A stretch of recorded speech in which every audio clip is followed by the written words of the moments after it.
Buenas tardes, chicas, ¿cómo están?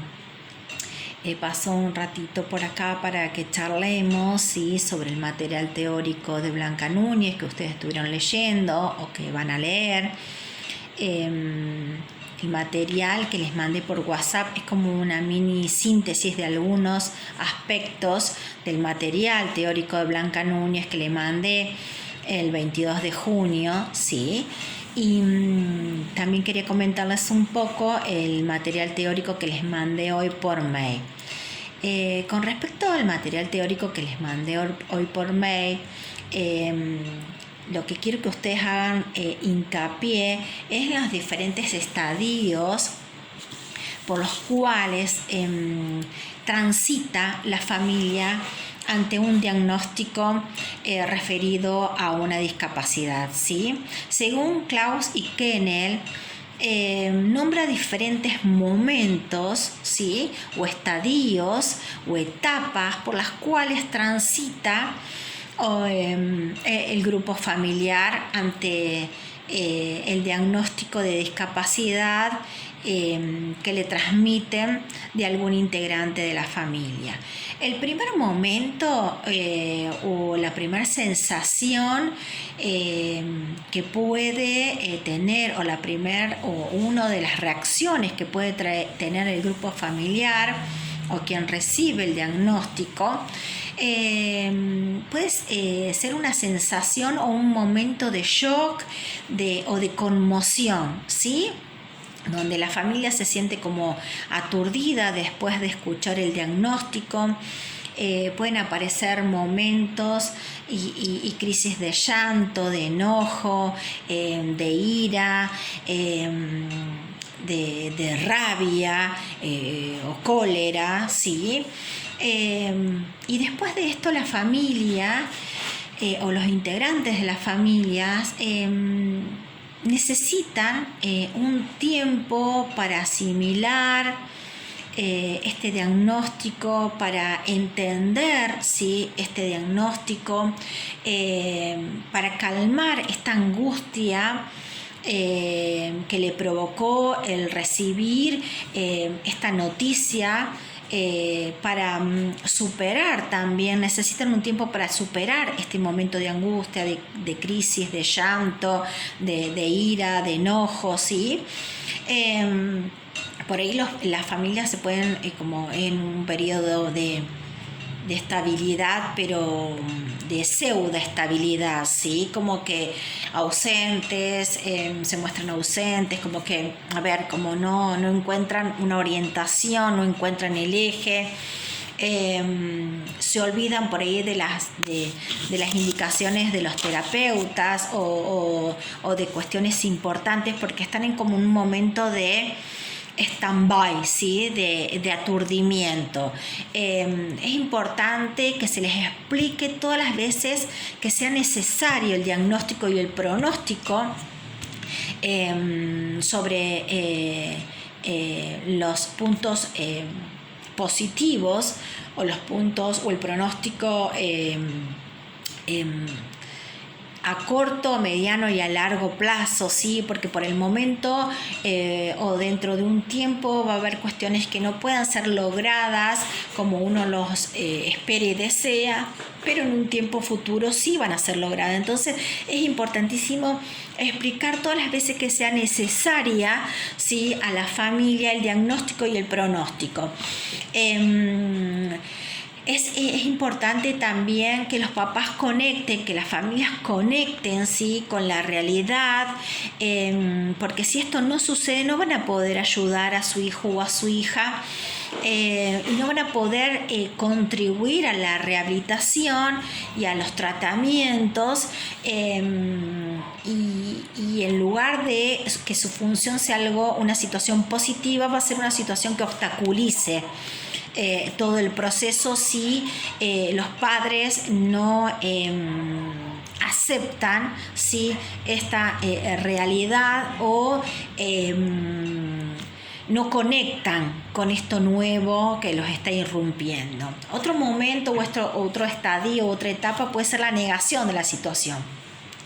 no creer en nada de lo que le están transmitiendo con respecto al diagnóstico y al pronóstico, descreen totalmente de esto, desconfían de este profesional o de este equipo o de este diagnóstico en sí, y como que les queda la incertidumbre de si esto será real o no, y dudan de la opinión médica y comienzan como una búsqueda alocada, ¿sí? Y pasan por distintos profesionales, por distintos equipos, hasta querer encontrar el diagnóstico que ellos quieren escuchar o las palabras que ellos quieren escuchar. Este momento de descreimiento, de negación de la situación, debería ser un momento como parcial, un momento que no dure mucho, y que por ahí uno lo utiliza para amortiguar, ¿sí? Estos efectos dolorosos que provoca el diagnóstico, y por ahí esto a veces impide que la familia pueda comprender, ¿sí? Y entender la importancia del diagnóstico y la importancia de empezar con un programa terapéutico para lograr en breve tiempo la rehabilitación, ¿sí? O las modificaciones de esta situación. El tercer momento o etapa tiene que ver con las reacciones de tristeza, de agresividad, ¿sí?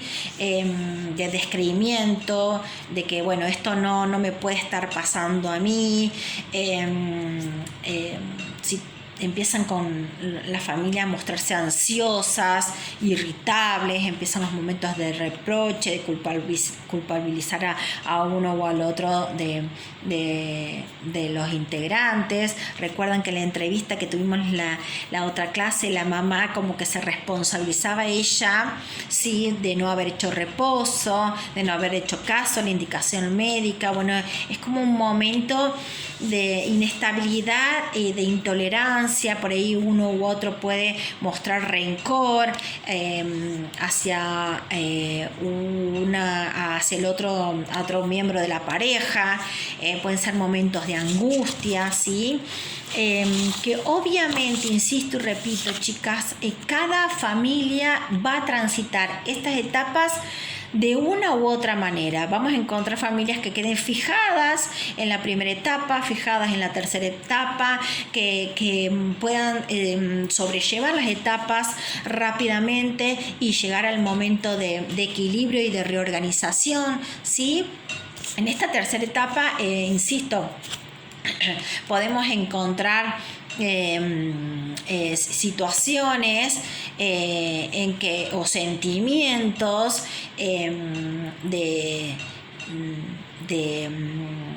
de reproche, de buscar responsables o culpables, o de tomar a la enfermedad, por ejemplo, como un castigo, como una prueba que uno tiene que pasar, sortear y soportar por X causas, ¿sí?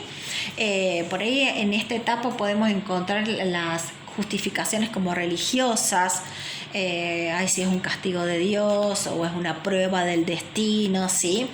La cuarta etapa o el momento número 4 sería el momento del equilibrio, ya cuando las diferentes reacciones emocionales que irrumpen después del diagnóstico van disminuyendo, es como que se van calmando las aguas, uno empieza a ser más tolerante, a sentirse, la familia comienza a sentirse un poco más cómoda con todo esto o más segura, ¿sí? Como que van aceptando la situación y la realidad y van acomodándose a esta situación nueva, van acomodándose a las limitaciones y a las posibilidades de su hijo, de su hija. y ya como que la postura ante el comunicar o el comunicarse con respecto a este diagnóstico o a la necesidad de comunicar este diagnóstico con los otros integrantes de la familia, empieza a aparecer la necesidad de ser escuchado y que escuchen el resto la situación por la cual están atravesando. Es un momento como por ahí de movilizante, de gran actividad. Empiezan a pensar todo el tiempo que hemos perdido, no creyendo o negando esta realidad sin hacer nada. Entonces como que se ponen en acción y empiezan con los procesos terapéuticos de rehabilitación, con las terapias, con empezar a mover todo para que el pronóstico sea el más alentador, ¿sí? Y la última etapa es la etapa de reorganización, ¿sí? En este momento o etapa o en este estadio, los miembros de la familia es como que empiezan a ir abandonando esta idea de que esto se podía cambiar de un día para el otro, que era algo erróneo, que los profesionales se habían equivocado en transmitir este diagnóstico. Entonces, en este momento la familia empieza a informarse, tiene necesidad de conocer, de querer aprender, de comprender la situación, de querer buscar todas las ayudas y todas las orientaciones posibles. Empiezan a incluir a su hijo y su hija en todo lo que sea necesario para un pronóstico positivo y para que esta situación empiece a tener claridad y empiece a tener y empiezan a posicionarse más en lo que se puede que en lo que no se puede, en lo que se va a lograr y más que en lo que no se va a lograr, ¿sí? A veces, considerando el material de Blanca Núñez, insisto, que es la síntesis que le mandé por WhatsApp hoy, a veces lo vincular favorece o entorpece, ¿sí? Que el pronóstico sea algo que se pueda lograr y acompañar saludablemente, ¿sí? A veces la dinámica, ¿sí? O lo vincular, la relación vincular padres e hijo o hija con discapacidad tiene mucha importancia, ¿sí? Porque si las familias o quienes cumplan la función materno o paterna quedan posicionados como deudores y ante la discapacidad de su hijo o de su hija, y su hijo y su hija pasan a ocupar el lugar de hijos acreedores, esta familia va a considerar que a este hijo o esta hija les falta algo, lo van a colocar en una posición de que su hijo o su hija están privados de algo, ¿sí? Que carecen de algo, que les falta algo y por ende ellos tienen que brindarles, hacer. Por ahí son estos papás que hacen antes de que el niño o la niña pida, no pueden decirle que no a nada, hacen sacrificios, creen que nunca que es suficiente lo que hacen por sus hijos, siempre están como en este lugar de que nada parece alcanzar, como que en deuda, están siempre endeudados ante este hijo que está en posición de falta, y como que tienen miedo a los reproches, tienen miedo a que estos hijos los acusen de no haber hecho lo suficiente por ellos. Esto es muy importante, que estas reacciones no queden fijadas en el tiempo, porque este lugar de que los padres son eternos deudores los posicionan a sus hijos en eternos acreedores, y es como que son estos hijos eternos infantiles, ¿sí? Porque siempre hay que brindarle, dar, hacer por ellos, ¿sí? Y también esta relación, si se malinterpreta, el hijo o la hija posicionado en un lugar de acreedor puede tomar esta situación como no sé, utilizando como chantaje. Pero mira que yo con esta discapacidad o por esta discapacidad no puedo hacer, vos tenés que darme, vos tenés que brindarme, ¿sí? En este lugar de hijo o hija despótica, que siempre hay que estar por ellos y para ellos. También nos podemos ir al otro extremo, hijos deudores y padres acreedores, donde la dinámica aquí o lo vincular hace que el lugar de deudor lo ocupe el niño o la niña, o simultáneamente el niño o la niña o los padres, ¿sí? Simultáneamente o alternativamente. La idea es que no haya más ni padres deudores, ni hijos acreedores, ni hijos deudores, ni padres acreedores, sino que haya una dinámica saludable, un vínculo, relaciones saludables, donde las familias puedan aceptar, ¿sí?